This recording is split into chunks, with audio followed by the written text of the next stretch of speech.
ఉమ్మడి తూర్పుగోదావరి జిల్లాలోని పిఠాపురం నియోజకవర్గాన్ని గత ఎన్నికల్లో వర్మ త్యాగం చేసిన విషయం తెలిసిందే. టీడీపీ సీనియర్ నాయకుడిగా బలమైన క్యాడర్ ఉన్న వ్యక్తిగా ఆయన గెలుపు తథ్యమని అందరూ భావించిన సమయంలో అనూహ్యంగా చంద్రబాబు ఆయన్ను పక్కన పెట్టి జనసేనకు టికెట్ ఇచ్చారు. పైగా జనసేన అధినేత పవన్ కళ్యాణ్ గెలుపులోనూ వర్మ కీలకంగా వ్యవహరించారు. అయితే ఇప్పుడు పరిస్థితి యూటర్న్ తీసుకుంది. ఎన్నికల సమయంలో వర్మకు ఇచ్చిన ఒక్క హామీ కూడా నెరవేర్చలేదు. పైగా పిఠాపురంలో వర్మకు ఎదురు గాలి వీస్తోంది.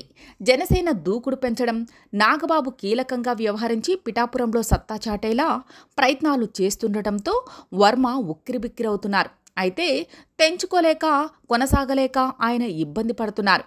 అయితే ఈ వ్యవహారాన్ని నిశితంగా గమనిస్తున్న మరికొందరు టీడీపీ నాయకులు ఇప్పుడు పార్టీపై ఒత్తిడి పెంచుతున్నారు. వీరంతా పశ్చిమ గోదావరి జిల్లాకు చెందిన నాయకులు కావడం గమనార్హం. గత ఎన్నికల్లో వీరు కూడా పార్టీ కోసం త్యాగాలు చేసిన వారే. పైగా వీరంతా జనసేన కోసం టికెట్లను త్యాగం చేసిన వారే. చంద్రబాబు మాట విని జనసేన నాయకులు గెలిపించారు కూడా.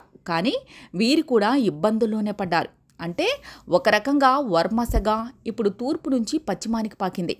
పశ్చిమ గోదావరి జిల్లాలో ఏకంగా 6 నియోజకవర్గాలకు టీడీపీ వదులుకుంది. ఆయా నియోజకవర్గాల్లో జనసేన పాగా వేసింది.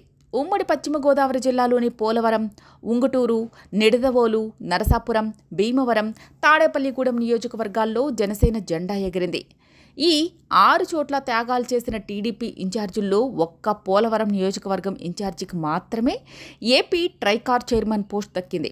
మిగిలిన 5 చోట్ల నేతలు నామినేటెడ్ పదవుల కోసం ఎదురుచూస్తూనే ఉన్నారు.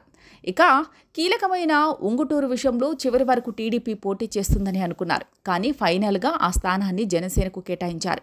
అంతేకాదు అక్కడి అభ్యర్థి పచ్చమట్ల ధర్మరాజును గెలిపించే బాధ్యతను మాజీ ఎమ్మెల్యే, సీనియర్ నేత, ప్రజల నేతగా గుర్తింపు పొందిన గన్ని వీరాంజనేయులకు అప్పగించారు.